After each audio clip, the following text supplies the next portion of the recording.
Quais são as etapas de um processo? Como é que funciona a ação na justiça? De que forma acontece a tramitação dos autos pelas fases processuais?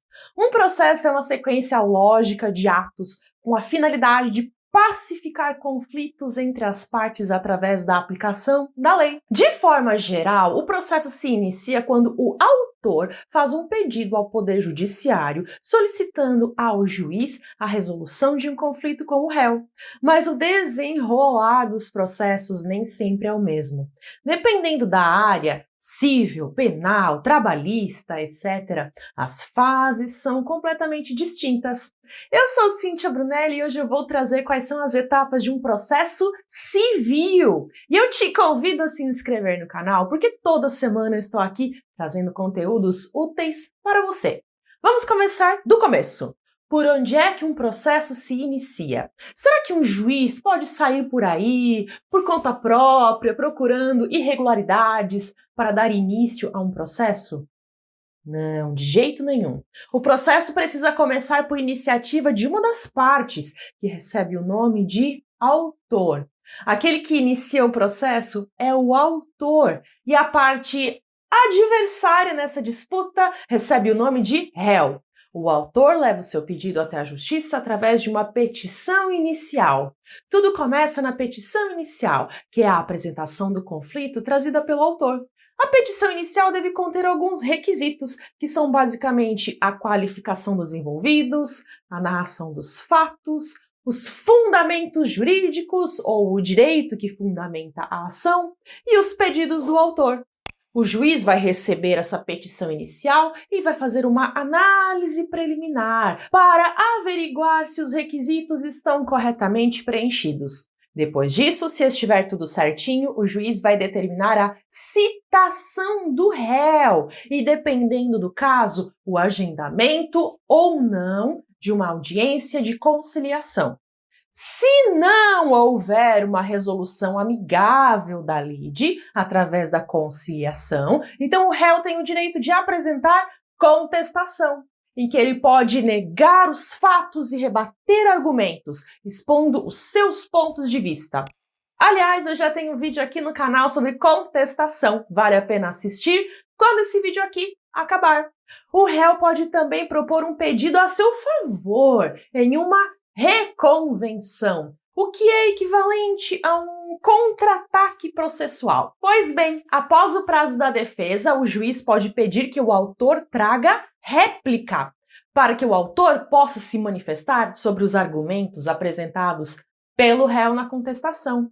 Então a sequência é essa: petição inicial, contestação, réplica. Depois disso, se for necessário, pode haver uma fase probatória, como uma audiência para ouvir partes e testemunhas, ou uma perícia em que um perito irá auxiliar o juiz a averiguar fatos. Após analisar todas as provas, o juiz irá proferir a sentença, contendo a decisão acerca dos pedidos trazidos pelas partes. E depois da sentença, acabou o processo? Depende. Após a sentença, caso alguma das partes não concorde com a decisão do juiz, é possível interpor recurso. Em regra, os recursos são analisados por um tribunal de segunda instância. Na segunda instância, os membros do tribunal se chamam desembargadores. Eles tomam decisões colegiadas, ou seja, decisões conjuntas que possuem o nome de acórdão. Gente, eu já tenho vídeo aqui no canal sobre sentença e acórdão. Já sabe, procura aqui no canal depois que esse vídeo aqui terminar. Depois da decisão da segunda instância, em alguns casos específicos, é possível também recorrer para os tribunais superiores, para que o processo seja analisado por ministros. Observe os nomes. Na segunda instância são desembargadores e nos tribunais superiores são ministros. Por fim, quando não for cabível mais nenhum recurso, haverá o trânsito em julgado. Nós dizemos que a sentença transitou em julgado quando não há mais possibilidade de recurso, e aí temos a imutabilidade da decisão. Ela fez coisa julgada, e aí se tornou imutável. E agora? Acabou? Calma! Após o trânsito em julgado, haverá o início da fase de cumprimento de sentença. Isto é, a parte vencedora pode fazer valer a decisão da justiça. A parte vencedora pode cobrar que a parte vencida faça aquilo que a justiça determinou no processo, seja pagar um valor, fazer algo ou até não fazer alguma coisa. Tudo vai depender do teor ou do assunto daquilo que foi discutido. Na fase de cumprimento de sentença, existe essa cobrança para que a parte vencida faça o que é devido. Lembrando aqui que esse é um resuminho do que acontece em um processo civil. Existem também outras formas de tramitação do processo, como um processo penal ou um processo do trabalho, com fases processuais diferentes. Mas entendendo como funciona um processo civil, dá para ter uma noção de como são também esses outros ritos, pois muitas coisas são semelhantes. Para você aprender sobre as fases processuais ainda mais rápido, eu vou te dar uma dica. Faça a maratona CynthiaFlix na playlist aqui do canal de Noções do Processo. São vídeos bem curtinhos e fáceis de entender sobre o que acontece quando um processo tramita na justiça. Vale demais a pena maratonar a playlist inteira, seja se você for estudante de direito, seja se você quiser apenas ter noções para compreender uma causa que você tenha na justiça. Assista porque vale ouro. A maioria das pessoas não faz a menor ideia do que significam todos esses termos técnicos de um processo, como citação, ofício, ato ordinatório, e ali, vídeo após vídeo, eu estou explicando tudo isso. Vai ficar muito mais fácil entender o processo, tanto se você for estudante de direito, quanto se você for um cidadão que quer ser mais consciente sobre direitos e deveres e quer compreender a tramitação dos autos na justiça.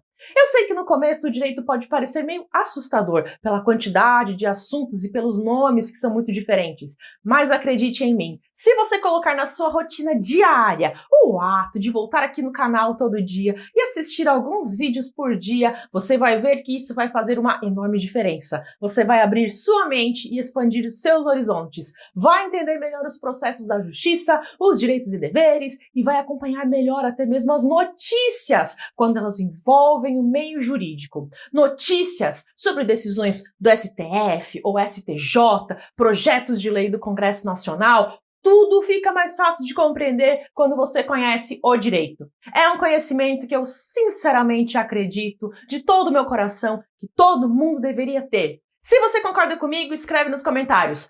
Todo mundo deveria aprender o direito.